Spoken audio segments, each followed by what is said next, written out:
பழம், கல்லீரல் பாதுகாப்பு, சர்க்கரை கட்டுப்பாடு, சீந்தில் சர்க்கரையின் மருத்துவ அதிசயங்களை பார்க்கலாமா வாங்க.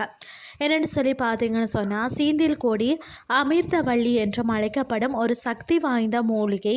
இது சித்த வைத்தியத்தில் முக்கியத்துவம் பெற்றுள்ளது.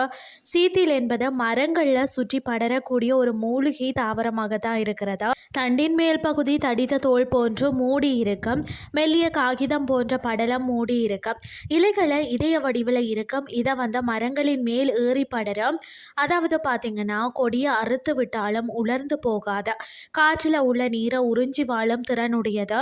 அதாவது பார்த்தீங்கன்னு சொன்னால், அறுபட்ட இடத்துல இருந்து மெல்லிய கம்பி போன்ற கொடிகளை கீழ் நோக்கி வளர விட்டு பூமியில் வேரூன்றி கொண்டு அதாவது பூமியில் இருந்து நீரை உறிஞ்சி வாழ ஆரம்பிக்கும்.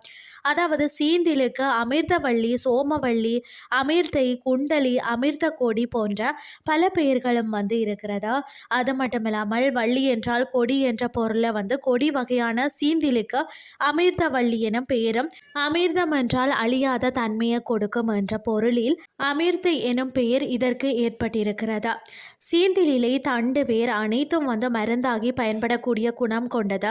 செரிமானமின்மை, அது மட்டும் இல்லாமல் வலி, சோர்வை குணமாக்கும், தாது விருத்தியை உண்டாக்கக்கூடியது, காய்ச்சலை தீர்க்கவும், வீக்கத்தை கரைக்கக்கூடியது, மூட்டு வலிகளுக்கு நிவாரணம் தரக்கூடியது, அது மட்டும் இல்லாமல் இரத்தத்தின் சர்க்கரை அளவை கட்டுப்படுத்தக்கூடியது, கல்லீரலை பலப்படுத்தக்கூடியது.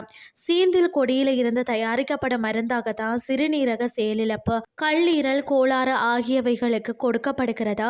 இது சர்க்கரை நோய்களுக்கும் நல்ல மருந்து என்றும் அகத்திய முனிவர் எழுதியிருக்கிறார். சீந்தில் கொடிகளை நன்றாக காய வைத்து பொடி செய்து காலை மாலை அரை தேக்கரண்டி பாலுடன் சாப்பிட்டு வந்தாலே உடலுக்கு நல்ல பலத்தை தருமாம். சீந்தல் கொடியில இருந்து உருவாக்கப்படும் சீந்தல் சர்க்கரை எனும் சித்த மருந்து தோல் நோய் முதல் நீரிழிவு நோய் வரை கட்டுப்படுத்தும் திறமை வாய்ந்தது. தோல் நோய்களுக்கு பயன்படுத்தப்படும் சித்த மருந்துகளில் சீந்தில் சர்க்கரையின் அதாவது சேர்மானம் மருந்தை மேலும் வீரியமாக்குமாம். எலும்புகளுக்கு ஊட்டத்தை கொடுப்பதோடு எலும்புகளின் திண்மையை அதிகரித்து முதிர்ந்த வயதிலும் வீறு நடைபோட துணை நிற்கும், புற்றுநோயின் தாக்கத்தையும் குறைக்குமாம்.